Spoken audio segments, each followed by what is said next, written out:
अभी रिसेंटली मैंने एक लेक्चर दिया नबी अकरम सल्लल्लाहु अलैहि वसल्लम के अखलाक पे, उनकी पर्सनालिटी पे, उनकी जेंटलनेस पे, कि अल्लाह के नबी सल्लल्लाहु अलैहि वसल्लम he was the most gentle of human beings, most forgiving, most tolerant. तो लेक्चर के बाद एक स्टूडेंट आया यूनिवर्सिटी का मेरे पास, तो उसने एक सवाल मुझसे पूछा जो उस टाइम मुझे बड़ा अजीब लगा, बट फिर मैंने रियलाइज़ किया कि इसका सवाल तो ठीक है और बड़ा प्रैक्टिकल सवाल है अगर सोचा जाए। सवाल उसका ये था कि सर, मैंने सारी आपकी बातें सुनी, तो इसमें कोई डाउट नहीं कि अल्लाह के नबी सल्लल्लाहु अलैहि वसल्लम is the most practical man, और उनके तौर तरीके, प्रिंसिपल्स, उस पर तो क्वेश्चन ही कोई नहीं, अल्लाह माफ़ करे, कि वो हर सदी में, हर एज में मोस्ट प्रैक्टिकल और मोस्ट फिजिबल जो रवैया हो सकता है और पर्सनैलिटी हमारे नबी के। लेकिन उसका सवाल ये था कि सर, जब हम ये जेंटलनेस और फॉरगिविंग एटीट्यूड और ईजी गोइंग एटीट्यूड रखते हैं तो लोग हमें मिसयूज़ करते हैं, अब्यूज़ करते हैं। तो कहना वो ये चाह रहा था कि शायद जो प्रैक्टिसिंग मुस्लिम है वो इतना प्रैक्टिकल नहीं है माशरे में, वो एटीट्यूड इतना प्रैक्टिकल नहीं है, क्योंकि लोग शरीफ आदमी का बड़ा फ़ायदा उठाते हैं। वो कहना ये चाह रहा था। अब ऐसे जुमले आपने अक्सर सुने होंगे कि यार शरीफ आदमी का तो इस माशरे में कोई वो काम ही कोई नहीं। इसी तरह ये कि यार इतने शरीफ ना बनो, लोग तुम्हें जो है वो खा जाएंगे। तो वो यही कहना चाह रहा था कि सर, ये समझ नहीं फिर आ रही कि हम क्या करें। तो इस पर मैं रवि आपसे शुरू करना चाहूँगा कि what do you think of this situation, आपकी क्या ऑब्जर्वेशन है? अली भाई, जिस तरह आपने बात की ना शराफत की, कि शरीफ इंसान, असल में एक्चुअली वो बात ये प्रैक्टिकलिटी के साथ शराफत को जोड़ रहे हैं। और साथ उन्होंने ये भी कहा कि एक इंसान इस्लाम में आने के बाद अगर रिलीजन को एक्सेप्ट करता है तो फिर वो शराफत की तरफ जाता है। लोग समझते हैं कि शरीफ आदमी का कोई काम नहीं है। तो पॉइंट इज दिस कि first we have to define कि हु इज शरीफ, शरीफ कौन है। तो मेरे ख्याल से कि जो मुसलमान है, एक बंदा जो रिलीजन की तरफ आगे वो ज़्यादा विजिलेंट हो जाता है, उसमें कॉन्फिडेंट आ जाता है, कॉन्फिडेंस उसमें आ जाता है अपने एक्सपोजर की वजह से और इल्म की वजह से। अल्लाह सुब्हानहू व तआला, अल्लाह ताला हदीस का मफहूम है कि एक जो रिलीजियस बंदा होता है, वाकई जो अल्लाह ताला की खशियत इख्तियार कर लेता है, अल्लाह ताला का डर इख्तियार कर लेता है, ही इज कॉन्शियस अल्लाह सुब्हानहू व तआला, तो अल्लाह सुब्हानहू व तआला ना उसका रूब डाल देते हैं लोगों के अंदर। ये बड़ी इंपॉर्टेंट चीज़ है। अब पॉइंट इज दिस कि शरीफ क्या है, what is the definition of शराफत। हमारे माशरे के अंदर शरीफ वो है जो इलिटरेट है, जो बुद्धू है, उसको किसी चीज़ की समझ नहीं है कि यानी कोई भी उसे मिसयूज कर जाता है, कोई भी उसके साथ कोई ज्यादती कर जाता है, उसे पता भी नहीं लगता। ये डेफिनेशन। तो मेरे ख्याल से रिलीजन, अगर आप टोटली रिलीजन की तरफ आ गए हैं, as Allah says in Quran, आयत का मफहूम है कि enter into Islam completely and don't even follow the footstep of शयातीन। अगर आप पूरे के पूरे दाखिल हो गए हो, आप 50-50 नहीं हो, आपने एक्सेप्ट कर लिया कि दिस इज माय पाथ, मुझे इस पे वॉक करनी है, इस पे चलना है, मुझे वापस नहीं आना, मुझे साथ वाला रास्ता नहीं चूज करना। अब आप इस रास्ते पे चल पड़े हैं, तो प्रैक्टिकली और फिजिकली अल्लाह सुब्हानहू व तआला ने आपको उस तरह का बना दिया कि आप पे कॉन्फिडेंस आ चुका है। लेकिन ऑन द अदर साइड, अगर आप पीयर प्रेशर की ड्रेनेज में आ जाते हैं, अगर आपको पीयर प्रेशर ड्रेन कर देता है, तो ऑब्वियसली आपके ऊपर एक शरीफ का लेबल लग जाएगा। क्योंकि नॉर्मली जब बंदा रिलीजन की तरफ आता है तो वो सेंटर में आ जाता है, उसको पीयर प्रेशर की वजह से उसने अपनी फैमिली को भी डील करना है, दोस्तों के साथ भी बैठे, क्योंकि नॉर्मली लोग समझते हैं कि यार मेरे दोस्त छूट जाएंगे, अब मैं तो अकेला हो जाऊंगा, फैमिली भी अकेली हो जाएगी, दोस्त भी कहते हैं तो शरीफ हो गया, ये तो शरीफ हो गया, अब तो यार सादा भी वेला हो गया, अब तो कुछ नहीं कर, चलो यार तुम मेरा ये काम कर दो, मेरा ये काम कर दो। और सबसे बड़ा ना ये भी आता है कि यार इसका फ्यूचर का क्या बनेगा, फ्यूचर का क्या बनेगा, अब ये इसको जॉब कहाँ पे मिलेगी। उस शख्स से ज़्यादा ना लोगों को फिक्र, यार मुझे तुम्हारी फिक्र है, अब तुमने अपने साथ ज़्यादती कर दी, मतलब लोग इस तरह भी लिटरली कहते हैं। तो I think we have to define कि शरीफ क्या है। लेकिन अगर मुसलमान शरीफ तो है, वो बड़ी इंपॉर्टेंट बात है। कुछ लोग समझते हैं कि अगर एक बंदा आपको रिप्लाई नहीं कर रहा, अगर एक बंदे को लोग टॉन्ट कर रहे हैं, तंज कर रहे हैं, बुली कर रहे हैं, वो बंदा आपको रिप्लाई नहीं करे, डजंट मीन कि वो रिप्लाई नहीं कर सकता। उसका विजन बहुत ब्रॉड है। मुसलमान को पता है कि अगर मैंने इसको यहाँ माफ किया, हिल्म आ गया, कंपोजर आ गया, ही इज कंपोज्ड, सुभान अल्लाह। अब उसको पता है कि अगर मैंने अभी उसको माफ किया ना, तो अल्लाह सुब्हानहू व तआला will forgive me on the day of judgement. और ऑब्वियसली इतना ब्रॉड विजन, हदीस का मफहूम है कि अगर तुम राइट के ऊपर हो और तुम माफी मांग रहे हो, तो अल्लाह सुब्हानहू व तआला will build a house in the middle of जन्नत, सुभान अल्लाह। तो उसको विजन है, लेकिन लोगों का वो विजन क्लियर नहीं है, इसलिए लोग समझ रहे हैं यार तू पागल है, तुझे लोग यूज कर रहे हैं, तुझे लोग अब्यूज कर रहे हैं, तो यार तू जरा थोड़ा सा ना विजिलेंट हो, तुझे लोग थोड़ा तेज बन। ऐसे नहीं चलती दुनिया, ऐसे नहीं चलती, थोड़ा दीन और दुनिया को बैलेंस लेके चल। तो we need to define which is what is आप शरीफ आदमी है, तो आप बताएं कि शराफत क्या होती है। सर शरीफ मैं पहले था जब मैंने नया प्रैक्टिस किया था, तब मैं वाकई बड़ा शरीफ था, और जो भी कोई बात कहता था तो मैं कहता जी बिल्कुल बिल्कुल ऐसे। लेकिन आज से ऐसा मेच्योरिटी आती गई, समझ लगी कि कैसे मामला को लेकर चलना है, और समझ लगा कि ये देखा कि किसको जो है वो खुश करना है। सबसे पहले ये क्लियर किया ना कि अल्लाह सुब्हानहू तआला को खुश करना है। जब आप अल्लाह ताला को खुश करेंगे ना, तो फिर लोग खुद ब खुद जो है ना वो आपसे मोहब्बत करने लगे। जैसे आपने वो हदीस कोट की थी कि जब एक इंसान दीन को प्रैक्टिस करता है, उसके ऊपर सही अमल करता है ना, तो अल्लाह ताला जो है ना लोगों के दिलों पे उसका रूप डाल देते हैं। आपकी एक बात की अहमियत होती है कि यार इसने बात कही है और इसने बड़ी सही बात की है, क्योंकि दिलों का कंट्रोल अल्लाह ताला इज्जत अल्लाह देता है। अल्लाह ताला इज्जत देता है। अगर आप लोगों को खुश करने लग जाएंगे तो फिर तो आप कहीं पे भी नहीं रहेंगे। तो इसीलिए सबसे पहले तो आपको एक कॉन्फिडेंट मुस्लिम अगर आपने बनना है, तो मैं तो सबसे पहले ये कहूँगा कि आप जो है ना वो अल्लाह ताला को खुश करें बजाय के लोगों को, क्योंकि लोग तो खुश होते नहीं हैं। और वही बात आप अक्सर अपनी वो वर्कशॉप में भी कहते हैं कि जी लोग क्या कहेंगे इसकी टेंशन ना लें। अगर आपने आगे लाइफ में बढ़ना है तो आप अपने जो ना फोकस रखें अपने ऊपर, अपना जो है ना वो विजन क्लियर रखें। तो आई थिंक ये बेस्ट है कि अगर आपने कॉन्फिडेंस मुस्लिम बनना है तो सबसे पहले आप सिर्फ अल्लाह सुब्हानहू तआला को ही खुश करें। Excellent excellent. वलीद, मैं असल में टॉपिक इसलिए छेड़ा था, सबसे पहले तो वेलकम टू द शो। माशाल्लाह आप यूके से अभी आए हैं, और आते ही माशाल्लाह मैंने सोचा कि आपको इन्वॉल्व किया जाए, क्योंकि वहाँ स्ट्रीट दावा में भी आप इन्वॉल्व रहे नदीम अशरफ भाई के साथ।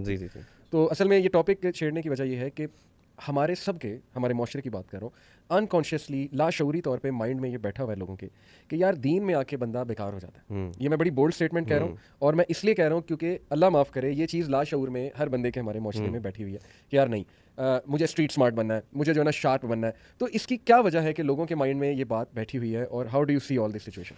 अच्छा, मैं इसको अली भाई ऐसे देखता हूँ कि सोसाइटी में ना इस तरह का एक पॉइंट जो है वो लोगों को दे दिया है कि जो इंसान फाइनेंशियली वीक है ना, वो दीन को प्रैक्टिस करना चाहता है, उसको सारे क्रिटिसाइज करते हैं, उसको इनकॉम्पिटेंट भी समझते हैं कि यार ये इसके पास और कोई काम नहीं है, तो ये दीन की तरफ लग गया। वेयर एज जो इंसान फाइनेंशियली स्ट्रॉन्ग है और वेल ऑफ है, एजुकेटेड है, वो अगर दीन की तरफ आता है और प्रैक्टिस करता है तो लोग इससे इंस्पायर होते हैं, जो कि नहीं होना चाहिए हमारी सोसाइटी में। हमें इस चीज़ को डिस्करेज करना चाहिए, मटेरियलिस्टिक चीज़ों को देखते बेशक हैं। बेशक ऐसे ही है। तो ये एक चीज़ है जो कि हमें कंडेम भी करनी चाहिए और इसको डिस्करेज करना चाहिए। और जो लोग दीन की तरफ आना चाहते हैं उनको हमें इंकरेज करना चाहिए। अगर वो हमारे बेसिक फ्रेंड्स में से हैं, सोशल सर्कल में हैं, तो उनको हमें ये नहीं फील करवाना चाहिए यार कि आप क्या छोड़ के और कहाँ पे आ गए हो, आप सही राह पे आए हो। उनको हमें बल्कि मोटिवेट करना चाहिए। तो मेरे लोग ये कहते हैं ना जी कि यार ये तू किथे लग गया, ये एक सेंटेंस बना हुआ है कि ये तुमने क्या काम पकड़ लिया, अल्लाह माफ़ करे। इनडायरेक्टली वो ये कहना चाह रहे होते हैं कि आप मतलब इस तरफ आके बेकार हो गए भाई, स्ट्रीट स्मार्ट बने, आप दुनिया की तरफ लगे। इसका मतलब कहीं ना कहीं उनको इस्लाम का कॉन्सेप्ट क्लियर ही नहीं है। जो शख्सियत इस्लाम बनाती है और जो रूल्स और प्रिंसिपल्स और एथिक्स के प्रिंसिपल्स इस्लाम देता है, दीन इस्लाम, उसकी अंडरस्टैंडिंग ही नहीं है। तो स्ट्रीट स्मार्ट की अगर मैं बात करूँ, क्या डेफिनेशन है?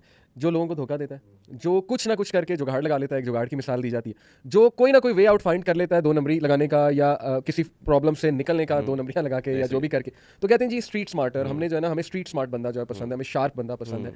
लेकिन मैं थोड़ा सा ये भी समझता हूँ कि हमारे जो प्रैक्टिसिंग ब्रदर्स हैं, जो माशाल्लाह अभी आ रहे हैं, और ये प्रोग्राम भी मैं चाहता हूँ उन्हीं को डेडिकेट हम करें। बहुत सी यूथ यूनिवर्सिटीज़ में रिलीजन अब माशाल्लाह प्रैक्टिस कर रहे हैं, आ रहे हैं इस साइड पे। तो मैं चाहता हूँ कि उन्हें हम बताएं कि व्हाट्स अ बैलेंस पर्सनैलिटी, और प्रॉफिट सल्लल्लाहु अलैहि वसल्लम की टीचिंग से हमें क्या मिलता है कि मोमिन बड़ा कंपोज्ड होता है, हिल्म वाला होता है, बैलेंस्ड होता है। तो शराफत को अगर मैं चाहूँ कि हम एक एक एट्रीब्यूट शराफत का ऐसा बताएं, जैसे हमारे माशरे में शरीफ का मतलब है बोंगा, जैसे आपने बुद्धू कहा या बोंगा कह लो। लेकिन the way I see it कि शरीफ बंदे का मतलब ये है कि वो बंदा इस मेंटालिटी पे पहुंच चुका है, बदला वो ले सकता है, आपको रिप्लाई बैक भी बहुत अच्छा कर सकता है, आपको धोखा भी वो बहुत अच्छा दे सकता है, लेकिन अल्लाह सुब्हाना व तआला की रहमत से उस बंदे ने अपनी इन सारी चीज़ों को दबाया हुआ है। सर अली, मैं आपको इस पे एक बड़ा मेरे ज़बरदस्त वाक़या आया। आमिर बिन कैस रहमतुल्लाह एक सरफ गुजरे हैं, उनके बारे में आता है कि अब वो प्रैक्टिसिंग मुस्लिम थे और लोग उनको पसंद नहीं करते थे। जैसे हमारी सोसाइटी में हमें थ्रेट पड़ता है अपनी सोसाइटी से, फैमिली की तरफ से भी काफ़ी मुश्किलात आती हैं, फ्रेंड्स ऑफ सर्कल से भी आता है। तो उन्हीं में से एक ने जो है ना, वो उनको पसंद नहीं करते थे, तो एक ने पत्थर उठाकर ना उनको मारा। अब जब मारा तो उनका सर फट गया, और उनके साथ जो साथी थे उन्होंने उनको फ़ौरन जो है ना वो देखा और कहा कि शेख आप इनके लिए बदुआ क्यों नहीं करते? अब वो कहने लगे कि ठीक है मैं दुआ करता, मैं बदुआ भी करता हूँ। उन्होंने कहा मैं दुआ करता हूँ, सॉरी। अब वो दुआ क्या कर रहे हैं? वो कहते हैं अल्लाह मगफिर लहू फ़इन्नहु लम यतअम्मदनी, कि अल्लाह तो इसको माफ़ कर दे, बेशक इसने जानबूझ के मुझे मारा। यानी वो उसको जो है ना वो आसानी दे रहे हैं, वो कह रहे हैं कि कुछ भी नहीं हुआ, जैसे रिलैक्स। अब ये बात नहीं कि वो मार नहीं सकते थे, बदला भी ले सकते थे, लेकिन इसके बावजूद आप देखेंगे वो इतने हिल्म वाले बंदे थे, वो लोगों को माफ़ करने वाले थे। हमारे सोसाइटी में समझा कि अगला एक शरीफ बंदा अगर आगे से 2 लगा दे ना, तो यार ये बंदा सही है, ये इसका लेवल है, ये अगर माफ़ करता यार तू कोड़ा खा के आ गया, देखिए ये तो जवाब नहीं दे सकता। माशाल्लाह ये बात नहीं है, ये बात नहीं कि आप highest जवाब level नहीं दे है। सकते थे, आप जवाब दे सकते हैं, लेकिन आपके अंदर एक जो है अल्लाह ने ना कंपोजर डाल डर दिया। खौफ है आपका अल्लाह का। विजन इतना बड़ा है, आप कह रहे हैं कि यार अल्लाह सुब्हाना व तआला का हुक्म है माफ़ करना लोगों को, और इस बंदे में कोई इशू चल रहा होगा इसके साथ, इसलिए इसने ऐसे मेरे साथ रवैया किया। रबी बिन खैसम के बारे में आता है कि उनके दोस्त कहते हैं कि उनके ऊपर किसी ने झूठा इल्ज़ाम लगा दिया और उनको सोसाइटी से निकाल दिया गया, ठीक है। और ये भी हमारे जो है वो सलफ में से आते हैं, और फिर उनसे उनके घर वालों को उनसे दूर कर दिया गया, उनका जो भी उनको लाइफ में जो भी उनके पास चीज़ें थी वो सब उनसे दूर कर ली गई, उनका शहर उनसे दूर कर लिया गया। और जब काफ़ी टाइम गुजरने के बाद जब दोबारा वापस आए तो पता चला कि वो तो बेकसूर थे। अब वो सारे उनके जो दोस्त वगैरह जिनसे बहुत मोहब्बत करते थे, वो कहने लगे कि आप अब इनके लिए बदुआ करें। अब वो बदुआ क्या कर रहे हैं? वो कहते हैं जो तुम सब हाथ उठाओ। अब वो सब हाथ उठाते हैं, कहते हैं अल्लाह मगफिर लहुम वरहमहुम वरज़ुक़हुम, कि अल्लाह तू इनको माफ़ कर दे, इनके रिस्क में को बरकत दे, इनकी उम्र में को बरकत दे। आप देखें कि वो कैसे नेक लोग थे कि सब कुछ होने के बावजूद वो अगले बंदे को माफ़ भी कर रहे हैं, वो रिलैक्स हैं, क्योंकि उनके साथ अल्लाह का ताल्लुक है। अच्छा, उसकी वजह क्या है कि वो इतने इस लेवल तक पहुंच गए हैं? मैं ये समझता हूँ कि, और हकीकत भी ये है कि उन्होंने आप सल्लम की ज़िंदगी को पढ़ा और ये वहीं से सीखने को मिलता है, ताइफ वाला वाक़या। ताइफ वाला वाक़या, वरना अगर जो इंसान वो नहीं पढ़ता अल्लाह के नबी की जो ज़िंदगी है, तो वो ये चीज़ें नहीं अचीव कर सकता और ये लेवल भी अचीव नहीं कर सकता। तो हमें we need to study the biography of prophet सल्लल्लाहु अलैहि वसल्लम, और उससे इतना कुछ सीखने को है। अली भाई, अभी मैंने कंप्लीट नहीं किया लेकिन मैं अभी पढ़ रहा हूँ, लेकिन इतना कुछ सीखने को है। आपका कैरेक्टर डेवलप होता है, आप कॉम्पिटेंट होते हैं दुनियावी लिहाज से और आखिरत के लिहाज से भी। दीन में भी आप टफ टाइम देते हैं, जो आपके पीयर्स हैं उनको भी। और जो ये देखा जाता है ना कि कहा भी जाता है कि एक जो मुसलमान है, जैसे जहाँ से आपने शुरू किया कि वो शरीफ है, प्रैक्टिसिंग है और वो कॉम्पिटेंट नहीं है, वो इसी वजह से है कि वो दीन से दूर है। अल्लाह से कनेक्शन भी उसका जो है ना बहुत वीक है। अगर अल्लाह से कनेक्शन उसका स्ट्रॉन्ग हो तो अल्लाह की तरफ आएगा, अल्लाह को जानेगा, अल्लाह के 99 नेम्स हैं, उनके एट्रीब्यूट्स हैं वो पता करेगा, उनके बारे में जानेगा, दीन को पढ़ना शुरू करेगा, उसके अंदर एक कॉन्फिडेंस आएगा और अल्लाह ताला देंगे, और फिर वो पीयर प्रेशर क्रिएट करेगा। तो ये हमें बहुत ज़रूरी है समझना, बहुत ज़रूरी है। जैसे इन्होंने बड़ा अच्छा पॉइंट रेज़ किया कि हम इस्लाम को अगर सही से स्टडी करें, प्रॉफिट सल्लल्लाहु अलैहि वसल्लम की पर्सनालिटी को स्टडी करें, तो वो इतने प्रैक्टिकल रूल्स हैं, प्रिंसिपल्स हैं और टिप्स हमें मिलती हैं सुन्ना से, कि जो आज मैं समझता हूँ ये एक्सपर्ट्स जो हैं, पर्सनालिटी के एक्सपर्ट्स, वो बता रहे हैं, साइकोलॉजी के एक्सपर्ट्स। पॉजिटिव साइकोलॉजी सारी की सारी उन एट्रीब्यूट्स पे खड़ी हुई है कि ये चीज़ें आप में होंगी तो आप वर्ल्डली भी सक्सेसफुल हो, आखिरत में तो हमारा दीन कहता है ये अल्लाह की तरफ से बहुत अजर है। लेकिन साइकोलॉजिस्ट आज कह रहे हैं कि ये एट्रीब्यूट्स आपको सक्सेस दिलाते हैं। फॉर एग्जांपल, अगर आप इंटेग्रिटी वाले हो, इंटेग्रिटी से मुराद है कि आप अपने वैल्यूज़ पे खड़े हो, जैसे इन्होंने बात की ना कि यू हैव टू प्लीज़ अल्लाह, नॉट एवरीवन, ये इंटेग्रिटी है। इसी तरह अगर आप फॉरगिवनेस वाले हो, कंपैशन वाले हो और बदला नहीं लेने वाले हो, रिवेंजफुल नहीं हो, वेंजफुल नहीं हो, डिसीटफुल नहीं हो, तो ऑटोमेटिकली आप लीडरशिप पोजीशन में आ जाओगे। क्यों? क्योंकि लीडर का रवैया वो सबसे ज़्यादा फॉरगिविंग होता है, लीडर का दिल सबसे बड़ा होता है। तो ये लीडरशिप एट्रीब्यूट्स हैं। और अफसोस की बात यह है कि जो कॉमन ह्यूमन एट्रीब्यूट्स होने चाहिए थे और हैं, वो आज लीडरशिप के एट्रीब्यूट्स बन गए। आप नोट करें कि यार ये बंदा लीडर तो ठीक है, लीडर तो है, लेकिन असल में इस्लाम कहता है कि ह्यूमन बीइंग ऐसा होना चाहिए कि वो फॉरगिविंग भी उसमें एलिमेंट हो, उसमें कंपोजर बहुत ज़्यादा हो, उसमें इमोशनल इंटेलिजेंस हो, ना सिर्फ ये उसमें डिग्निटी हो, डिग्निटी यानी खुददारी। रसूलुल्लाह सल्लल्लाहु अलैहि वसल्लम ने कहा कि मोमिन एक सुराख से 2 बार नहीं डसा जाता। ये प्रोफेशनलिज्म डिस्क्राइब हो रही है कि भाई आपको एक जगह से धोखा मिल चुका है, आप दोबारा वहाँ से धोखा मत खाएं। और प्रॉफिट की सीरा भी हमें ये बताती है। वैसे ही अगर मोमिन धोखा देता नहीं है तो धोखा खाता भी नहीं, धोखा खाता भी मतलब एक और से इवन के बिजनेस में ये बड़ा आपको ये बड़ा जो है वो यूजफुल है, ये जो हदीस है, अगर आप एक जगह लॉस हो रहा है, वैल्यूड एक्सपीरियंस भी तो बन जाता है रवि भाई। जैसे कि अगर आपके साथ तजुर्बा हुआ एक बार, तो आप समझ रहे हैं कि मैंने इसको नहीं करना। जैसे मैं कहता हूँ कि कामयाबी जो है ना वो तजुर्बात से आती है, और तजुर्बात आते हैं बुरे तजुर्बात करके। जितने आप एक्सपीरियंस करते जाएंगे ना, तो आप इंशाल्लाह कामयाबी तक चलते जाएंगे। लेकिन अब ये भी बात नहीं है कि अब आपने एक बार चपेट खाई तो दोबारा से जो है वही हरकतें करें। इस्लाम ये तो नहीं सिखाता ना कि आपको धोखा हो गया आप दोबारा कीजिए। आपको पता है कि यार यहाँ से मैंने पहले मार खाई है, या मैंने मुझे यहाँ से मुझे लॉस हुआ, आप हिकमत के साथ चलें। और मैं अपने ना खास तौर पे मैं फैमिली के मामले में बहुत ज़्यादा इस चीज़ को देखता हूँ। जब आपको पता है कि आपके वालिद पसंद करते हैं कि उनका जूता जो है ना वो डोर के पास पड़ा हो या यहाँ पे पड़ा, जब मैं ऑफिस से हूँ, तो यार आप रख दें। आप क्यों अपने घर का निज़ाम ख़राब कर रहे हैं, फैमिली डिस्टर्ब कर रहे हैं? बिलीव करें, छोटे छोटे मसले होते हैं हमारे घरों के। तो मैं सबसे पहले कहूँगा, अगर आपने कॉन्फिडेंट मुस्लिम बनना है ना, तो उसके लिए बहुत जरूरी है कि आप सबसे पहले अपने घर वालों को खुश करें, ना कि बाहर वालों को। हम लोग बाहर वालों को खुश कर रहे होते हैं, और घर में अम्मी कोई काम कहते हैं तो हमें जो है ना वो मसला पड़ जाता है। रात को दोस्त को फोन करते तो हम रेडी होते हैं, लेकिन वही काम जो घर में आपकी जिम्मेदारी है, आप बिलीव करना नहीं भाई, इतने छोटे छोटे मसले हैं घरों के। लेकिन आज के जो प्रैक्टिस सॉरी से कि जो आज नया एक लड़का मुसलमान और मतलब कि दीन की तरफ आ रहा है, प्रैक्टिस करने की कोशिश कर रहा है, वो अपनी जिम्मेदारियों को पूरा नहीं कर रहा। प्लीज अपनी जिम्मेदारियों को पूरा करें, अपने घर वालों को पहले खुश करें। जब आप घर वालों को खुश नहीं कर रहे तो वो क्या आपसे इंस्पायर होंगे? यानी बहुत से लोग दीन में आते हैं तो वो मजीद हार्श बन जाते हैं, तो या वो ये एंटी सोशल बन जाते हैं, एंटी सोशल बन जाते हैं। वो लोगों की इमेज फिर ये बनती है कि यार अच्छा ये देख लो, फिर हाँ, ऐसे ही होता है। अब दीन की तरफ आ दीन गए की तो तरफ ये भी आए काम तो करना छोड़ सबसे दिया कट है। ऑफ हो गए हो, एंटी सोशल हो गए हो, या अब तो तुम्हें लोग जो है ना वो कुछ भी कह देंगे तुम उस पर बिलीव कर लोगे। तो मेरे ख्याल कुछ गलती वो प्रैक्टिसिंग लोगों की तरफ से भी है कि वो इमेज ऐसी शायद नहीं दे पाते। क्या ख्याल है? मेरे साथ भी ना ये एक्सपीरियंस था कि मैं घर के कामों से ना बड़ी जान छुड़ाता था यूके जाने से पहले। अब जब से मैं वहाँ से वापस आना अल्हम्दुलिल्लाह, अब मैं बर्तन भी धोता हूँ जो कि मुझे नहीं धोने चाहिए, लेकिन ऑन लाइटर नोट मतलब इतने काम मैं करता हूँ। घर के जो घर है ना मेरा, उसको मैं पहली प्रायोरिटी रखता हूँ। जो मामलात हैं वो पहले कर लूँ, फिर बाद में दोस्तों के लिए टाइम बचे नहीं बचे। अब तो जब से मैं यूके से आया भाई, मैं तो दोस्तों के साथ उस तरह से टाइम भी नहीं स्पेंड कर सकता हूँ, क्योंकि मुझे पता है मेरी प्रायोरिटी क्या है। काम के लिहाज से, घर के लिहाज से, दीन का इल्म हासिल करने के लिहाज से, हर लिहाज से जब आपकी प्रायोरिटी स्ट्रेट होती है ना, तो फिर आपको पता होता है यार मैंने कहाँ पे टाइम इन्वेस्ट करना है, और अगर मैं गलत जगह टाइम इन्वेस्ट कर दूंगा तो वो कॉम्प्रोमाइज़ होगा, वो वाला टाइम। तो ये हमें जो है ना अपने जहन में रखने की जरूरत है, रिस्पॉन्सिबिलिटी का एलिमेंट। मैं अब चाहूँगा कि एक ना हमें आपसे भी पूछूं, पहले मैं खुद ऐड करता हूँ कि प्रैक्टिकल इंसान कौन होता है। मैं कुछ अपनी तरफ से बताता हूँ। एक तो मिसकंसेप्शन ये पाई जाती है हमारी सोसाइटी में कि इस्लाम या रिलीजन ये सिखाता है कि आपको एक बंदा हर्ट किया जा रहा है, धोखा दिया जा रहा है, मिसयूज़ किया जा रहा है, तो रिलीजन का ये हुक्म है कि आप उसके साथ ही रहो, धोखा भी खाते रहो और फॉरगिव भी करते रहो। जबकि अगर हम सीरा की तरफ देखें, सुन्ना की तरफ देखें, तो हमें मिसाल मिलती है कि टॉक्सिक लोग, टॉक्सिक से मुराद है जो बहुत कड़वी बातें करने वाले या आपको नुकसान पहुंचाने वाले, कुरान मजीद की रोशनी में भी और हदीस की रोशनी में भी उनसे दूर रहने का कहा गया, पहली बात। लेकिन मना क्या है वो हमें समझना चाहिए। मना ये है कि आप उससे नफरत ना करो, इसको मना किया या उससे ताल्लुक ना तोड़ दो। अब लोग ताल्लुक ना तोड़ने से समझते हैं कि उसके साथ अटैच होने। ताल्लुक ना तोड़ने से मुराद है कि आप टोटली उसे कट ऑफ ना कर दो, कोई ना कोई दरवाजा अपना खुला रखो कि कभी उसकी इस्लाह हो जाए। लेकिन ताल्लुक जोड़ने से ये मुराद नहीं है कि बस आप उसके पास बैठे रहो हर वक्त और उससे बिल्कुल वही रिश्ता रखो जो पहले उसके साथ रिश्ता था। तो ये एक मिसकंसेप्शन। सर जी, मैं आपकी बात में ऐड करना चाहूँगा कि इसमें ना कुछ लोग भी ये भी बात कह देते हैं कि इसने तो बदलना ही नहीं है, इसको तो ये तो शैतान का ही जो है ना ये लगा हुआ शैतानी काम कर रहा है, ठीक है ना, इसका गिलफादत। मैं ये कहूँगा कि आप ना जब भी कोई आपको नुकसान दे रहा हो ना, आपको या अल्लाह ताला इसको हिदायत दे। क्योंकि मैं टीचिंग फील्ड में पढ़ाता हूँ, तो मेरे साथ एक दिन ये हुआ कि मैं कैंपस से जा रहा था और एक मुझे बड़ी कार ने बड़ा ही बुरे तरीके से ओवरटेक किया और मैं पूरा गिर जाना था। लेकिन फौरन मेरे मुसल्फ आदमी के अल्लाह ताला से दीन का काम ले। जब आप ये कहते हैं ना कि इसको जाती नहीं, यार इसने क्या किया, आप शैतान को उसका साथी बना रहे हैं। अल्लाह ताला को बदल सकता है, जैसे आपने हदीस कोट की थी कि अल्लाह ताला लोगों के जो दीन है अल्लाह सुब्हानहू तआला के हाथ में, वो जब चाहे बदल सकता है। तो प्लीज हम लोग ऐसा जब आप कॉन्फ्रेंस में आपको कोई बात कोई आए ना किसी से, तो हमें ये नहीं करना चाहिए तो यार ये तो शैतान का दोस्त है, ये तो काम करता है, ये ऐसे है वैसे, इसको जाती नहीं। इस तरह के वर्ड्स से अपने आप को पीछे करें और गुड वर्ड्स यूज करें, देखिएगा अल्लाह ताला कितने आपके लिए आसानी करता है। मैंने अली भाई पर्सनल एक्सपीरियंस किया कि जब आपकी ज़ुबान से इस तरह के अल्फाज निकलते हैं ना कि अल्लाह ने इसकी हिदायत रोकी हुई है और इसको हिदायत नहीं देनी, तो अल्लाह ताला आपकी हिदायत रोक लेते हैं। और मैंने एक्सपीरियंस किया, और वो जब मुझे अल्हम्दुलिल्लाह रियलाइज़ हो गया था, उसके बाद फिर अल्लाह से तौबा किया। तो ये हमें बड़ा केयरफुल रहना पड़ता है और ज़रूरत है इस चीज़ की कि ज़ुबान से क्या अल्फाज आप अदा कर रहे हैं किसी के लिए, अल्लाह ताला कहीं आपकी ना पकड़ यही के। तो देखे ना ब्रदर, जेंटलनेस है, यही तो हमने सीखनी है कि आप गुस्से में ना आए। ऐसे अली भाई जिस तरह हमने रिश्तेदारों वाली बात की है ना, इस्लाम जो शुरू में हमने बात की थी ना कि इस्लाम का इल्म होना, नबी जिस तरह वलीद भाई ने बताया कि प्रॉफेट सल्लम की आपने सीरा पढ़ी हो, उनके बारे में स्पेशली जो उनकी जो अहादीस है, जो उनकी नरेशंस हैं, उनके जो उनकी ज़िंदगी में जितने भी लम्हे आए, जो मोमेंट्स आए, जो टफ सिचुएशंस आई, जो उनका कॉन्फ्रंटेशंस आई, उन दौरान उनके मामला क्या थे, उन्होंने किस तरह रद्द अमल किया, उनका अमल क्या था, ये बड़ा इंपॉर्टेंट है। अब हदीस का मफ़हूम है, तुम चाहते हो तुम्हारे माल में, रिस्क में, उम्र में बरकत आ जाए, सिला रहमी करो। हमारे माशरे में सिला रहमी की डेफिनेशन ही उल्टी है। सिला रहमी ये वो हमारे घर ये लेके आए, हम उनके घर वो ले गए, उन्होंने फ़ोन दिया, हमने उनको फ़ोन दिया, उन्होंने मिठाई लाई, हमने मिठाई यानी लाई। जो हमारे साथ अच्छा है उसके साथ हम अच्छे हैं, ये हालांकि सिला रहमी समथिंग जो आपको मुंह नहीं लगाता, आप उसके घर चले गए। जिन्होंने आपको कुछ भी नहीं समझा, आपने उनको समझ लिया। जो आपको टफ टाइम में छोड़ के आपने टफ टाइम में सबसे पहले उनके पास पहुंच गए। जो आपके घर कभी भी नहीं आ रहे, आप उनके घर जा रहे हैं। रिस्क बढ़ता है। रिस्क बढ़ता, आई एक्सपीरियंस दिस अल्हम्दुलिल्लाह। और ये मैं ये समझता हूँ कि अगर आप दीन की तरफ तो आ गए, लेकिन आपने कुरान की एक आयत पर अमल नहीं किया, आपने अपनी एक हदीस को नहीं अपनाया, आपने नबी सल्लल्लाहु अलैहि वसल्लम की एक सुन्नत को नहीं अपनाया, तो आपकी सारी की सारा टाइम, वो आपकी एफर्ट सारी ज़ाया है। क्योंकि देखें, मुसलमान वो है जो फ़ायदा देने वाला है, लोगों के लिए आसानी करने वाला है। आपने आसानी नहीं पैदा की, लोगों को आपने आसानी नहीं दी, लोगों का आपने एहसान नहीं किया। क्योंकि देखिए, हर प्रोडक्ट का एक यूएसपी है, यूनिक सेलिंग पॉइंट, मार्केटिंग का असूल होता है, हर प्रोडक्ट का यूएसपी होता है।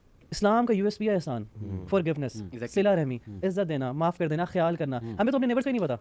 रबी भाई, हमारे जो रिश्ते हैं ना, इस वक्त आप बिलीव करें, वो इस टेबल की मानिंद है। अगर मिसाल के तौर पे इसको दीमक लगी ना, कितना खूबसूरत नजर आ रहा है टेबल, अच्छा है, लेकिन इसको एक हल्के से हिट होने की देर है।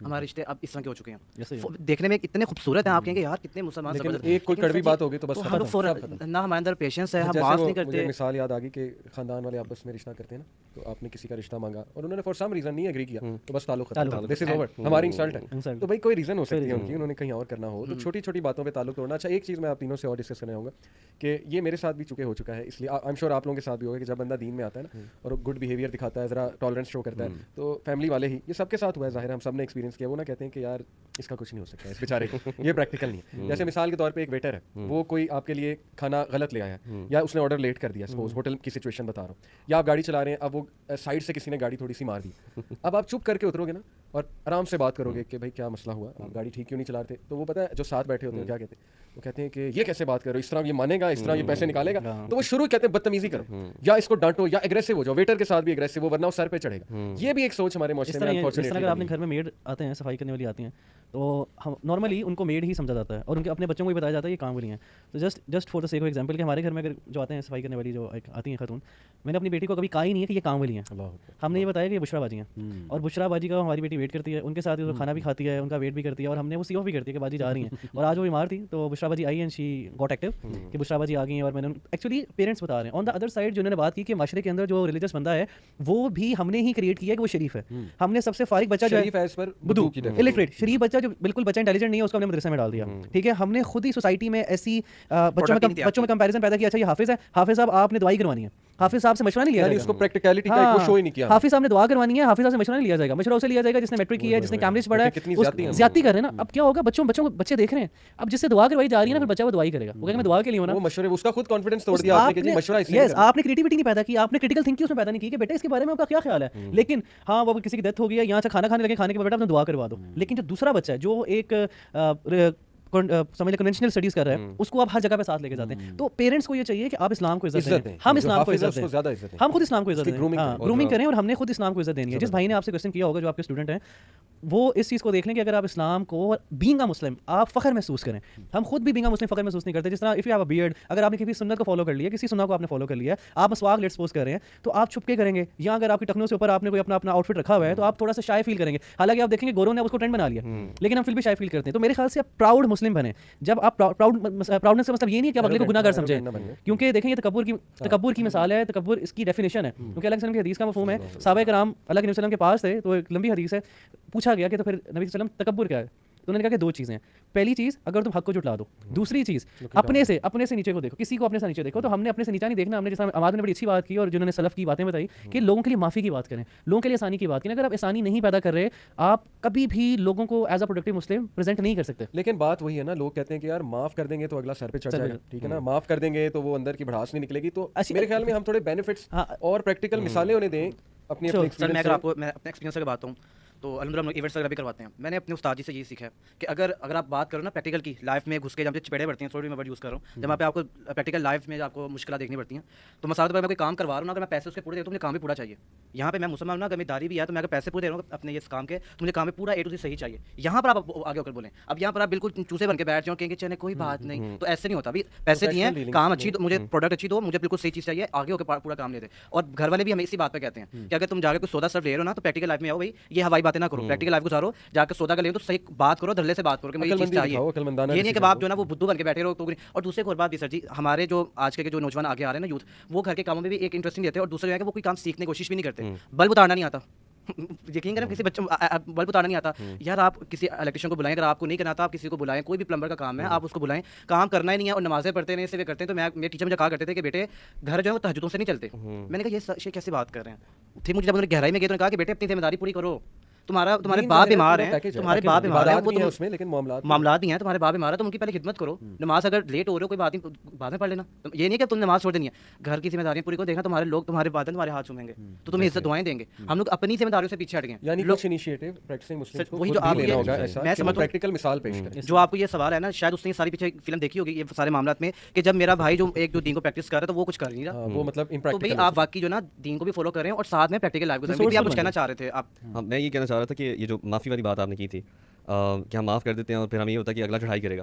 तो पहले तो हमें ये देखना कि हम माफ़ किसकी वजह से कर रहे हैं। अगर अल्लाह के लिए माफ़ कर रहे हैं तो फिर आपको उसका जो रिएक्शन है उसकी इज्जत अल्लाह ताला देंगे और आपको अपना दिल बड़ा करना चाहिए। यार अगर आपको किसी ने बदतमीजी से बात कर दी, आप एक्सपेक्ट नहीं कर रहे थे, आपको ये यकीन होना चाहिए कि इज्जत और ज़िल्लत अल्लाह के हाथ में है। यहाँ पे नहीं, ये तो चले एक छोटा सा वाक़या है, लेकिन आगे चल के ज़िंदगी में अल्लाह ने आपको इज्जत देनी है और अगर अल्लाह चाहेंगे तो लोग भी आपकी इज्जत करेंगे। और देखें ना, माफ़ी विद डिग्निटी। मैं आपको रसूल अकरम सल्लल्लाहु अलैहि वसल्लम की मिसाल देता हूँ। पता है मक्का के मौके पे अल्लाह के नबी सल्लल्लाहु अलैहि वसल्लम के सामने बेशुमार लोग आए और अल्लाह के नबी ने कहा मुझसे क्या एक्सपेक्ट करते हो। अब he was sitting like a king, तो उन्होंने कहा कि हम अपने भाई से यही एक्सपेक्ट करते हैं कि हमें माफ़ कर दें। तो अल्लाह के नबी ने कहा जाओ आज सारे माफ़। लेकिन वाशी आया डर डर के, वाशी जिसने बहुत बेदर्दी से शहीद। अल्लाह के नबी सल्लल्लाहु अलैहि वसल्लम ने पूछा कि तुमने कैसे शहीद किया था मेरे चचा को। उसने बताया तो अल्लाह के नबी सल्लल्लाहु अलैहि वसल्लम की आंखें जो है उतार और अल्लाह के नबी सल्लल्लाहु अलैहि वसल्लम ने कहा कि ना बस जब मेरे सामने हो ना तो चेहरा ढांप के, या मतलब मेरे सामने ना, कॉन्टेक्स्ट बता रहा हूँ हदीस का, वैसे माफ़ हो। इससे ये भी साबित होता है कि देखें कुछ लोग ने आपको इतनी पेन दी होती है कि आप फितने से बचने के लिए, ये नहीं कि उससे नफरत है, फितने से बचने के लिए कि कहीं वो चीज़ दोबारा ना मतलब रिकॉल ना हो जाए या वो उसको कुछ सख्ती से कोई बात ना कर ले, तो डिस्टेंस रखना ये जायज़ है, प्रैक्टिकलिटी का हिस्सा है। अली भाई इसमें वो वाशी को भी मतलब वो उसने जब तौबा अल्लाह से कर ली थी सिंसियरली, तो आप देखें ना हज़रत उमर के दौर में वाशी ने ही मुसलमा कज़ाब को कत्ल किया और अल्लाह ने उससे काम लिया। हालांकि अल्लाह के नबी ने कहा कि अपनी शक्ल मत दिखाना, लेकिन उन्होंने तौबा किया, अल्लाह ने तौबा कबूल किया और कैसी इज्जत दी और वो सेटिस्फाई हो गए थे एंड पे, कफ़ारा यानी उनका वो अदा हुआ इंशाल्लाह अल्लाह ने चाहा तो मैं भी आपको प्रैक्टिकल मिसालें कुछ देता हूँ कि वेटर, ये वाकया मेरा अपना है कि वेटर जो है वो कुछ गलत ऑर्डर ले आया। अब गुस्सा चढ़ता है ना कि यार मैं इतनी देर से वेट कर रहा हूँ और आगे से ऑर्डर गलत आ गया या ऑर्डर गलत नहीं, तो खाना बहुत बुरा आ गया। मैं इसको ऐसे देखता हूँ, इमोशनल इंटेलिजेंस का ये तकाजा है, चूँकि मैं पढ़ाता भी हूँ, कि एंड रिजल्ट ना सेम है। आप बदतमीजी से भी बात करोगे, एंड रिजल्ट यही है कि उसने खाना चेंज कर देना है क्योंकि उसकी जॉब है। प्यार से बात करोगे तो भी उसने चेंज करके ले आना। ये जो पहले से सोच लेना ना कि अगर मैं प्यार से बात करूंगा खाना नहीं चेंज करेगा या ये फॉल्ट नहीं मानेगा, ये आपके एंड पे आपकी इमोशनल इंटेलिजेंस वीक है। इसी तरह एक बंदा गाड़ी मार रहा है, आप हो सकता है उससे तमीज़ से बात करो, कंपोजर से बात करो, तो रिजल्ट वही निकलेगा कि वो मान लेगा कि हाँ यार मेरी गलती थी, चलो बताओ क्या। लेकिन आप निकलते ही गालम गलोच और चढ़ाई कर रहे हो, आंखें दिखा रहे हो, क्योंकि आपके बैक ऑफ द माइंड ये कि जी आंखें नहीं दिखाई तो ये बंदा अपनी गलती नहीं मानेगा, तो उससे लड़ाई बढ़ने के चांसेस हैं, शैतान का आने का चांस है। तो मैंने खुद अल्हम्दुलिल्लाह एक्सपीरियंस किया कि प्यार से बात करो, लेकिन प्यार का मतलब ये नहीं है कि बहुत ज़्यादा अगले के अंडर लग जाओ। प्यार से बात करने का मेरी मुराद है तमीज़ से, डिग्निटी से बात करो, उनसे कहो देखें मैं इतनी देर से बैठा हूँ, आपको नहीं लगता कि गलती हुई है आपसे, वो इंशाल्लाह मानेगा कि सर नहीं हमारी फॉल्ट है, फॉल्ट है तो फिर इसको प्लीज़ करेक्ट कीजिए। ये तमीज़ से बात करने का तरीका, वो इंस्पायर भी होगा। यही मैं बताने लगा हूँ रिजल्ट, यही तो वो इंस्पायर होगा। मेरा अपना वाकया है कि नेक्स्ट टाइम मैं गया तो उस वेटर ने ज़्यादा ऑनर दिया, जबकि ऐन मुमकिन था कि मैं उससे बदतमीजी करता, तो वो गरज पाल के बैठा होता है, पता नहीं खाने में क्या डाल के ले आता है। सीरत का वाकया याद है आपको कि एक सहाबी जिन्होंने मस्जिद में गए थे और उन्हें गलत जगह पे यूरिन पास कर दिया, तो रसूल ने फरमाया कि रुको जरा, और फिर उठे सारे उठे उनके पकड़ने के लिए। एग्जैक्टली। तो और फिर लास्ट में क्या सीन हुआ था कि उन्होंने सिर्फ अल्लाह के रसूल सल्लल्लाहु अलैहि वसल्लम की दुआ की थी, बाकी के लिए दुआ नहीं की थी। और मुझे पूछा क्यों, आप तो बड़े नरम दिल हैं, बाकी तो मुझे मारने के लिए आए थे। तो लोग ना आपसे इंस्पायर होते हैं, आपका लहजा, आपका माफ़ करने का तरीका, और ये अदब में भी आता है कि आपसे बड़ा था तो आपने उसको बड़े अच्छे से पोलाइटली डील किया, और अगर कोई बच्चा था तो मेरे बेटे कोई बात नहीं, इट्स ओके। हम लोग जब तक वो गुस्से में ना आए अपनी मर्दानगी ना दिखाएं, ठीक है ना, कि अब देखिए मैं बात करूँ तो देख मैं कैसे बात हूँ, तो उसका कोई फायदा नहीं होना। वही बात है कि रिजल्ट वही सामने आने हैं, लेकिन तरीका बात करने का अलग है। जैसे वो एक और आप हमें अक्सर बताते होते हैं कि जब पूछा गया था अब्दुल्लाह बिन अब्बास से कि आप बड़े हैं या रसूलुल्लाह बड़े हैं, तो फरमाया कि बड़े तो रसूलुल्लाह हैं लेकिन उम्र में मैं बड़ा हूं। आप लेकिन इतना अदब, इतना देखें ना, ये चीज़ें हमें पैदा करनी ताकि लोग हमसे, एक मुसलमान से इंस्पायर हो, ठीक है ना। और प्रैक्टिकल मुसलमान होता ही वो है जो लोगों को सोल्यूशन दे रहा है और इन्फ्लुएंस कर रहा है लोगों को, लोगों से इन्फ्लुएंस नहीं हो रहा है। मैं अक्सर यूनिवर्सिटी जाता हूँ ना, तो वहाँ मैं देखता हूँ, सॉरी टू से, कि दाढ़ी वाले जो बच्चे हैं और जो निकाब वाली सिस्टर्स हैं वो सबसे इल कॉन्फिडेंट नजर आती हैं। मतलब ये मेरी पर्सनल ऑब्जर्वेशन। तो मैं उन्हें कहता हूँ कि आप तो मोस्ट कॉन्फिडेंट होने चाहिए, आपके पास तो ज़िंदगी का वो फलसफा है, वो फार्मूला है कि जिससे आप एक कैंडल जलाकर पूरी उस एरिया को रोशन कर सकते हैं। वो इतनी स्ट्रॉन्ग लाइट है, इतनी स्ट्रॉन्ग लाइट है। तो वलीद आप चूँकि वेस्ट में भी रहे, तो वहाँ नॉन मुस्लिम से भी इंटरेक्शन हुआ और माशाल्लाह यू प्रैक्टिस इस्लाम, आपने प्रैक्टिकलिटी शो की, तो कुछ ऐसी चीज़ जस्ट फॉर द सेक के ऑडियंस को मोटिवेशन मिले कि उसका फ़ायदा हुआ अल्हम्दुलिल्लाह आपको। अच्छा, मैं अभी आपसे एक्सपीरियंस शेयर करता हूँ। वेस्ट में भी अभी जैसे हम बात कर रहे हैं डिग्निटी की, और जैसे आपने वेटर की बात की है, मैं खुद KFC में काम करता रहा हूँ वहाँ पे, और वहाँ पे अली भाई जो आदतें हमें अपनानी चाहिए थी ना, उन्होंने अपनाई हुई हैं, इस वजह से वो आ गए हैं।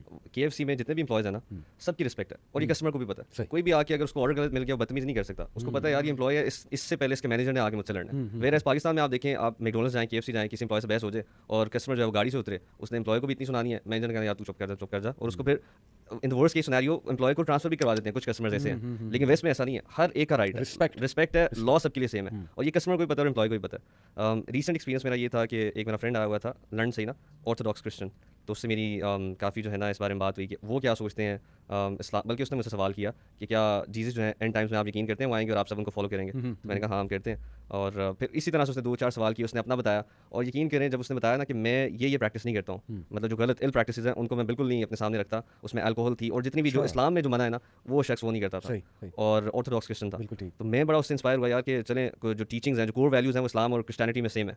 अल्लाह ताला उसको हिदायत दें, मैं इंशाल्लाह उसके साथ टच में हूँ, और नदीम भाई से भी उसको कनेक्ट करवाऊंगा, और ये है कि बहुत कुछ सीखने को मिलता है। वेस्ट में जो वैल्यूज़ हैं ना उनकी बहुत स्ट्रॉन्ग है, जो हमारी जो इस्लाम में है सारी, और जो प्रैक्टिसिंग मुस्लिम है उसको बड़े वो औस से देखते हैं। बिल्कुल, वेस्ट और वाले बहुत यार इज्जत देते ये हैं अगर तो, आप ड्रिंक नहीं करते हैं वहाँ पे। मुझे वाकया छोटा सा सॉरी याद आ गया, आपकी बात काटी कि पूरा वाकया है कि एक अमेरिकन सुपर मॉडल सिर्फ एक प्रैक्टिसिंग नौजवान को देखकर, सिर्फ देखकर मुसलमान हो गई। छोटा सा वाकया कैसे, लिफ्ट में उसके साथ था वो, अब वो औरत नीचे आ रही है, उसने स्कर्ट वगैरह पहना हुआ था, तो वो लड़के ने नज़र उठा के नहीं देखी, उसने नज़रें झुका ली और बात नहीं की, तो वो गुस्से हो गए औरत थोड़ी, उसने कहा ये रूडनेस है, ये बदतमीज़ी है, ये क्या बात हुई कि तुमने कोई मुझे ग्रीट भी नहीं किया, कुछ हाल चाल नहीं पूछा। तो वो मुस्कुराया, उसने कहा देखें सिस्टर मैं आपकी रिस्पेक्ट करता हूँ, ऐसा नहीं है कि मैं रूड हूँ, और मैं शादीशुदा हूँ, मेरी वाइफ है, तो मैं लॉयल हूँ उसके साथ, मैं हैंडशेक आपके साथ क्यों करूँ। तो ये चीज़ उसके लिए इतनी स्ट्रेंज थी उस सुपर मॉडल के लिए कि ये बंदा वाइफ के साथ लॉयल है, क्या चीज़ है इसके अंदर कि ये दूर बैठा अपनी वाइफ से, उसके साथ स्टिल लॉयल है और इतना रिस्पेक्ट दे रहा है औरत ज़ात को।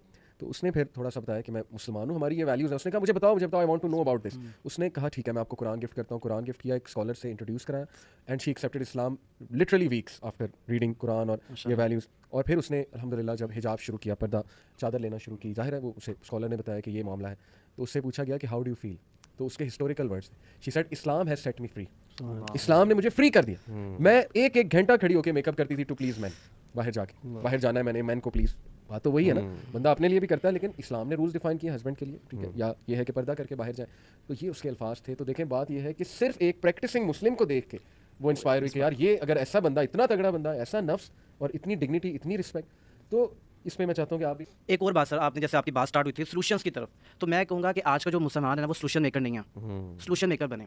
लोगों के मसले अगर आ जाए ना तो उनको option A, option B, option C, उनको प्लीज़ ऑप्शंस दीजिए, उनको सॉल्यूशंस दीजिए। हम लोग सॉल्यूशंस नहीं देते, वो मसले जहाँ पर खड़े थे घर के वहाँ ही खड़े हैं, कोई मसले हल नहीं हो रहे, बहन भाइयों के आपस में उसको हल नहीं कर रहे, ठीक है ना, आप लोग अपने ज़ाती मसले हल नहीं कर रहे, तो प्लीज़ हमने दोस्तों में भी अगर रहना है तो सॉल्यूशन मेकर बने। इस हम आजकल जो प्रोडक्ट निकल रही है, मैं कहूँगा कि हमारा जो एजुकेशन सिस्टम है वो भी ऐसा ही है, तो प्लीज़ अपने बच्चों को ना सॉल्यूशंस मेकर बनाइए। आप खुद सॉल्यूशन मेकर बने, कोई मसला आ जाए ना तो जानी कोई बात नहीं, ग्रोथ माइंड बनाए कि यार अच्छा यार ये हो गया तो ऐसा कर, तो ये कर ले, ये नहीं तो ये कर ले। तो मैं अपनी वालदा के साथ 2 दिन पहले बाया लेने गया उनके लिए, तो कोई मसला आ गया, तो मैं कहा अच्छा ना उन्होंने मुझ पर ब्लेमिंग की ना मैं उनके ऊपर ब्लेमिंग, कोई सिस्टम पे नहीं किया। मैंने कहा सर ये प्रॉब्लम आया तो सोल्यूशन क्या है। आप बिलीव करें वो मुझे देख के इतना खुश हुआ कि यार उसने कहा पढ़ा लिखा लड़का लग रहा है तो मैं समझ गया। उसने फौरन बात को जो ना एग्री किया, उसने कहा सर ये इसका ऑप्शन है, मैं कहा चले ये इसका सोल्यूशन है, तो मैं कहा मेरे पास इसका एक सोल्यूशन, तो उसने ठीक है जैसे आपको बेहतर लगे। और ये अल्लाह की ही तौफीक होती है। देखिए विजडम अल्लाह की तरफ से अल्लाह देता है, एग्जैक्टली ऐसे ही है। मैं बल्कि जैसे हज़रत यूसुफ अलैहिस्सलाम की मिसाल यहाँ आप लोगों को देना चाहूँगा कि ये भी एक मिसकंसेप्शन है कि यार अगर आपको कोई हिट कर रहा है ना तो आप खामोश हो जाओ, ठीक है, वो बिल्कुल सबसे इत्तकान का लेवल यही है, खामोश हो जाओ। लेकिन हमें प्रैक्टिकल मिसाल यूसुफ अलैहिस्सलाम से मिलती है कि जहाँ सफाई देनी थी उन्होंने दी। उन्होंने कहा मुझे क्लियर करो पहले, क्योंकि वहाँ पे ज़रूरत थी क्लियर होने की, क्योंकि he was about to get a position obviously.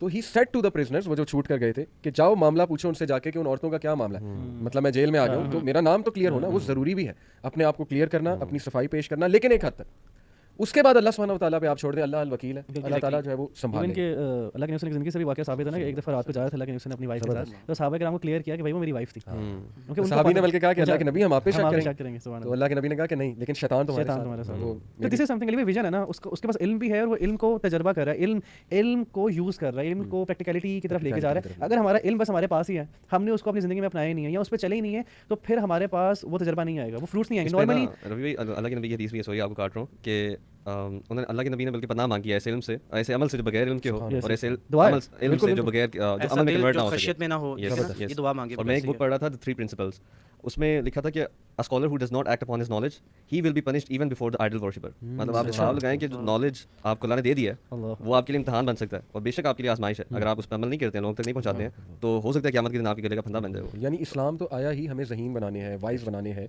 बल्कि देखें आज तो साइकोलॉजिस्ट भी है हमारे माशरे में, पता है क्या है कि जो गालियाँ देता है वो ज़्यादा ज़हीन है, जो मतलब लोगों को नीचा समझता है या रोब रखता है, जो जुबान का तेज है, जुबान का जो करनी तेज आ है, जाती जिसकी है। जुबान बहुत तेज चलती है वो कामयाब कामयाब है। है। जबकि साइकोलॉजी ये कहती है कि जिस बंदे की जुबान तेज है या जिस बंदे, एक होता है क्विक विटेड होना, quick witted is something else, वो चले बिजनेस में क्विक विटेड होना is something good. Quick witted का मतलब है हाजिर जवाब, हाजिर जवाब और चीज़ है, जबान तेज होना, बदतमीज होना, गालम गलोच, ताने देना, अगले को पिंच करना, वो दैट इज समथिंग एल्स। और साइकोलॉजिस्ट ये कहते हैं कि ऐसे लोग जो गालियां बहुत देते हैं या ताने बहुत देते हैं, वो नंबर 1 अंदर से इनसिक्योर होते हैं, वीक पर्सनालिटी होती है, नंबर 2 वो डम होते हैं। मैं ये वर्ड यूज़ नहीं करना चाहता लेकिन मेरे पास कोई ऑल्टरनेट है नहीं, यानी वो जहानत से खाली हैं, क्योंकि उनके पास उनको वर्ड्स नहीं मिल रहे अपने इमोशंस को एक्सप्रेस करने के, तो अब वो मुंह में जो गाली आ रही है वो निकल रही है। ऑन दी अदर हैंड जो सेल्फ कंट्रोल वाले लोग हैं, जो गाली नहीं देते, जो चुप कर जाते हैं, कंपोजर दिखाते हैं, जैसे नबी अकरम सल्लल्लाहु अलैहि वसल्लम का मोमिन ताना नहीं देता, कितनी बड़ी बात। मोमिन जो है वो नफरत नहीं करता किसी दूसरे से, मैलिस नहीं रखता अपने दिल में, ये है शरीफ आदमी मेरे नज़दीक।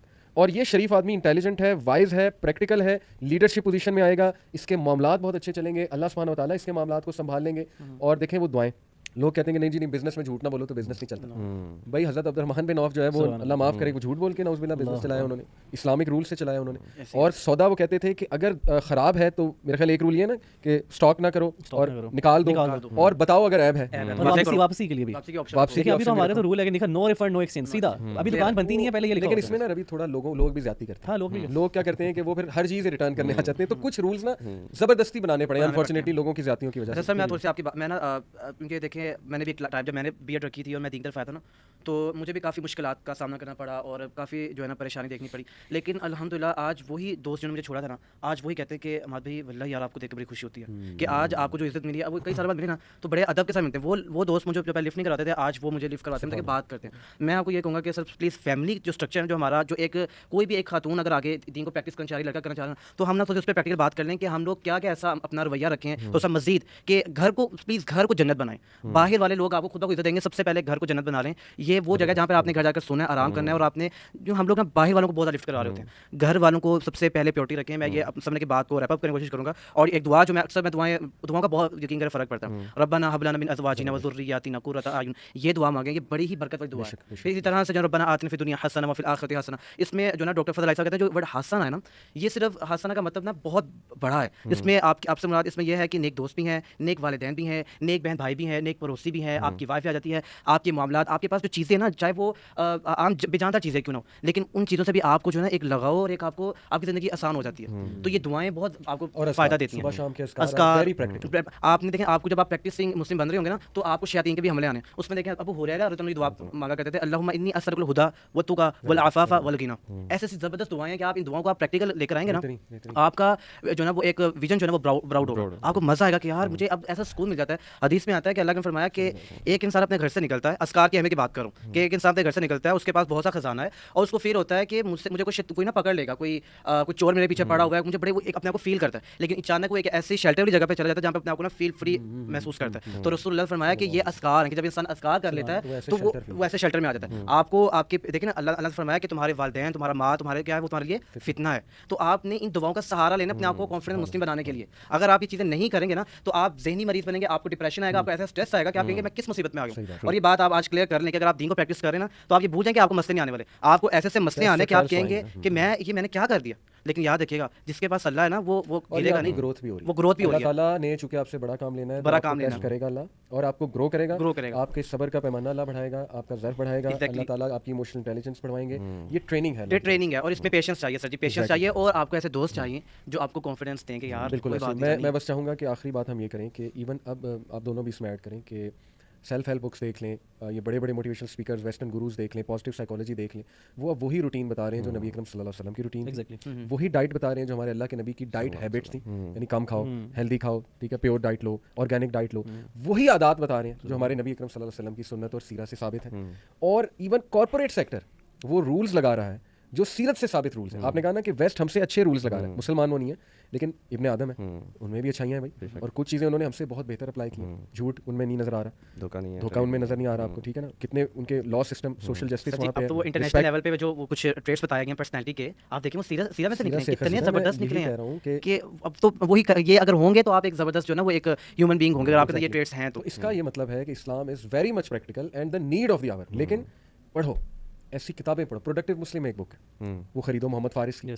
देखो टाइम मैनेजमेंट के रूल्स देखो, इस्लाम क्या कहता है, जो सोच इस्लाम पैदा करता है। मैं कहता हूँ इस्लाम आपको फजूल चीज़ों से हटा रहा है। मैं एक मिसाल देता हूँ यूथ की लैंग्वेज में, और चाहूँगा आप लोग भी कोई मिसाल सोचें इंशाल्लाह। एक तरफ कुछ लड़के जो है ना वो फजूलियात में लगे हुए बातें कर रहे हैं लड़कियों की, आपको पता है ना बातें होती हैं कि जी, और जो नहीं करता उसको कहते हैं यार एनू की पता, इसको क्या पता है, शरीफ मौलवी तो मौलवी है, शरीफ है, अपने आप को स्टड समझ रहे हैं वो बातें करके, और वो जो नहीं इन्वॉल्व हो रहा है इन चीज़ों में, हुज अवे, वो क्वालिफाई नहीं करता, वो क्वालिफाई नहीं कर रहा, उनकी डेफिनेशन भेजी कि ये बेकार है।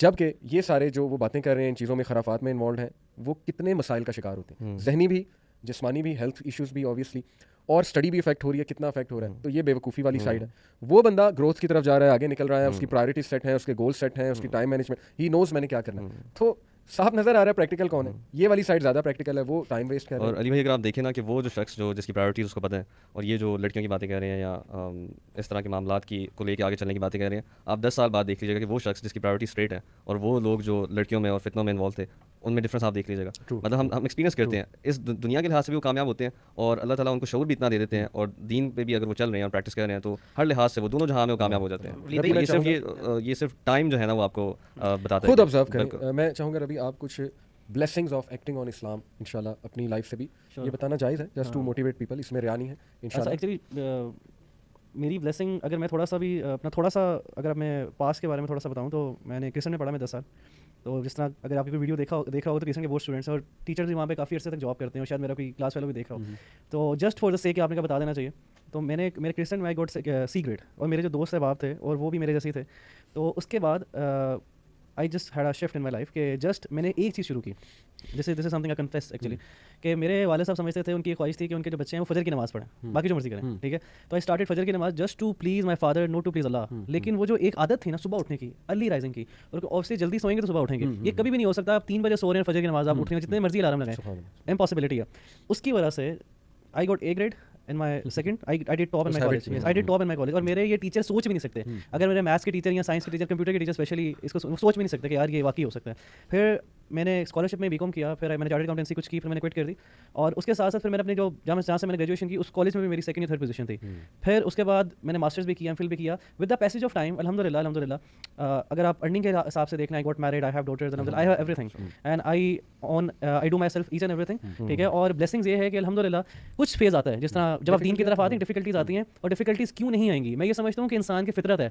हम जैसे लोगों को अगर आसाइशें मिल जाएं, पार्टी मिल जाए, तो हम लोग तो बस आउट हो जाएंगे। और मैं ये समझता हूँ कि मेरे जैसे बंदे को, हम जैसे बंदे को एक वजह, एक लम्हा, एक इंसान, एक चीज़ ऐसी ज़रूर हमारी ज़िंदगी में होनी चाहिए जो वजह बन जाए कि तूने बेटा अल्लाह के साथ जुड़ के रहना है, अल्लाह के साथ जुड़ के रहना है। तो मेरे ख्याल से कि विद दिस अल्हम्दुलिल्लाह ब्लेसिंग ये है कि जो लोग नहीं पसंद करते थे दीन की तरफ आ गए, अब वही मसले पूछते हैं, वही बात पूछते हैं। अल्लाह ने इज्जत दी, और अल्लाह इज्जत देने वाले हैं, और रिस्क भी माशाल्लाह अल्हम्दुलिल्लाह। जिस तरह बताऊं कि आई वाज डूइंग जॉब, और उस जॉब के दौरान आई स्टार्टेड रीडिंग सीरा, और मैंने सीरा पढ़ाना भी शुरू कर दी। मैंने 2 साल सीरा पढ़ाई यूथ क्लब के अंदर ही। लेकिन उस दौरान जब मैंने ये चीज़ें सोची, नबी सल्लल्लाहु अलैहि वसल्लम की ज़िंदगी को देखा, तो आई डिसाइडेड कि मुझे किसी ना किसी मौके पे जॉब छोड़नी है, क्योंकि मैं दीन का काम इस तरह नहीं कर सकता। And I quit job back in like last year, मैंने छोड़ी नवंबर के अंदर। आई स्टार्टेड माय बिजनेस, और मैं फूड का बिजनेस भी कर रहा हूँ, और उसके साथ साथ अपना दीन का भी काम कर रहा हूँ। तो I am free, I can do whatever I want अल्हम्दुलिल्लाह, विद द ब्लेसिंग वाला सुभान अल्लाह। कॉन्फिडेंस अल्लाह के वादों की वजह से, अल्लाह के वादों की वजह से अल्हम्दुलिल्लाह, अल्हम्दुलिल्लाह, जज़ाकल्लाह खैर। और अली भाई एक बात, सिर्फ एक बात, कुछ लोग समझते हैं कि प्रैक्टिकलिटी नहीं है, और पता नहीं फंस जाएंगे, पैसे नहीं आएंगे, जॉब नहीं मिलेगी, अच्छी जॉब नहीं मिल सकती, पैसे नहीं आ सकते।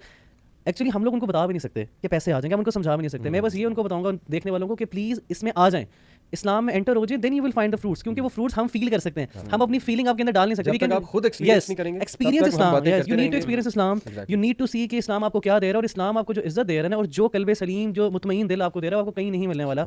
दोस्त आपको अल्लाह ताला चेंज कर देंगे। कितने लोग मैंने दोस्त छोड़ दिए और इतने लोग मिल गए आपने, और यकीन माने जब आपके अल्लाह ताला से कनेक्शन बिल्ड है ना, तब आप ट्रस्ट मी, जब मैंने एक वर्ड पढ़ा ना अल्लाह के नबी सल्लल्लाहु अलैहि वसल्लम के जब आखिरी कराम थे, जिस दुनिया से उन्हें रुखसत होना था, तो वो अपने सहाबा कराम को वसीयत करते थे, आते थे वसीयत करते थे, बात करते थे, जमात करवाते थे, फिर वसीयत करते थे। और उनकी एक बात थी कि अगर मैंने किसी को रफ़ीक बनाना होता, खलील बनाना, अबू बकर को बनाता, लेकिन अल्लाह को मैंने अपना दोस्त बनाया। वो सेंटेंस जो है ना मुझे इतना फैसिनेट किया कि अल्लाह अकबर, मुझे लगा कि यार मुझे किसी को अपने करीब नहीं करना ज़्यादा, एवरीवन इज इक्वल इन माई आई, और मुझे हर एक के साथ एहसान भी करना है, उसकी बात भी करनी है पूरी, अपना बेस्ट देना है, लेकिन होप नहीं रखना। आपने होप अल्लाह ताला से रखना है और अल्लाह ताला से लेना है। Because he is the best of friends. Yes. और अल्लाह जितना सिंसियर है हमारे साथ कोई भी नहीं हो सकता। और जो आपको अल्लाह ताला रिटर्न कर सकते हैं वो कोई नहीं कर सकता। कंपनसेशन जो अल्लाह दे सकते हैं कोई नहीं दे सकता। king of the yes, problem ये होती है कि हम कोई भी अमल कर रहे हैं, कोई भी बात कर रहे हैं, कोई भी चीज़ कर रहे हैं, हम कंपनसेशन मटीरियलिज्म की तरफ और ह्यूमन बीइंग से एक उम्मीद रखते हैं। अगर वो उम्मीद अल्लाह ताला से लगा ली जाए, वो कंपनसेशन की डायरेक्शन अल्लाह ताला की तरफ हो, तो ख्वाहिश पूरी भी होगी, उम्मीदें पूरी भी होंगी और खुशी भी जिंदगी में आएगी। यस, और खुशी का मतलब सेटिस्फेक्शन है, मुतमईन दिल। मुसलमान के लिए ये कैद खाना है और मुसलमान ने जल्दी जाना है। Live in this world as a traveller, हदीस का मफहूम है। तो आपको इधर फुल जी के जाना, ये नहीं, इसका मतलब ये नहीं है कि आप कुछ भी ना करो, बेस्ट दो। और मैं तो कहता हूँ मुसलमान को, मुझे कुछ ईयर जो है, कुछ साल मैंने जॉब की स्कूल के अंदर, मेरे स्टूडेंट्स थे, अभी भी जो मेरे साथ, क्योंकि मैं वॉलंटियर हेड हूँ तो वॉलंटियर से भी बात होती है, तो स्टूडेंट्स को मैं ये बात कहता था कि ऐसी फाइनेंशियल पॉलिसी मुसलमान को बनानी चाहिए कि जितने भी अंडर डेवलप कंट्रीज हैं उनका सारा का सारा डेट उधर जाए। क्यों नहीं हम बना सकते? और हम बहुत अर्न करना चाहिए। मैं ये कहूँगा मुसलमान को बहुत अर्न करना चाहिए, कभी भी कॉम्प्रोमाइज ना करें। डिसीजन मेकिंग पोजीशंस में आना चाहिए। इसीलिए मैं जब यूनिवर्सिटीज जाता हूँ, सारे बच्चे हमारे, ऐसी बात नहीं हम कह रहे हो नॉन प्रैक्टिस से मुराद है एक बच्चा नहीं कर पा रहा है इस्लाम प्रैक्टिस का, ये मतलब नहीं अल्लाह माफ़ करे वो मुसलमान नहीं है, हमारे को उससे वो भी बच्चा है, हमारा भाई है, बहन है, सारे अच्छे हैं अल्हम्दुलिल्लाह। लेकिन मैं अभी खास मुखातिब हूँ जो ज़रा इस्लाम को समझ गए हैं, प्रैक्टिस करने की कोशिश करें कि आप लोग मेहनत करो, R&D करो, आप लोग टॉप पे आओ, इनिशिएटिव लें, इंटरप्रेन्योरशिप लें, आप लोग प्रैक्टिकल मिसाल कायम करें, ऊपर आए। तो जज़ाकल्लाह खैर गाइस, इसी से बात को भी वी ऑल एग्री कि इस्लाम माशाल्लाह, इसमें तो डिसएग्रीमेंट था भी नहीं कि प्रैक्टिकल नहीं है, लेकिन मुसलमान कितना प्रैक्टिकल है ये एक डिबेटेबल टॉपिक है। आई बिलीव कि हमें पढ़ना चाहिए, सीरा से वो टिप्स लेनी चाहिए प्रोडक्टिविटी की, और मुसलमान को प्रैक्टिकल होना चाहिए, रिस्पांसिबिलिटीज अपनी निभानी चाहिए, मिसाल अच्छी कायम करनी चाहिए और अल्लाह पे तवक्कल करना चाहिए, अल्लाह को दोस्त बनाना चाहिए। सो बहुत मज़ा आया इंशाल्लाह। Keep inviting. वालेकुम अस्सलाम।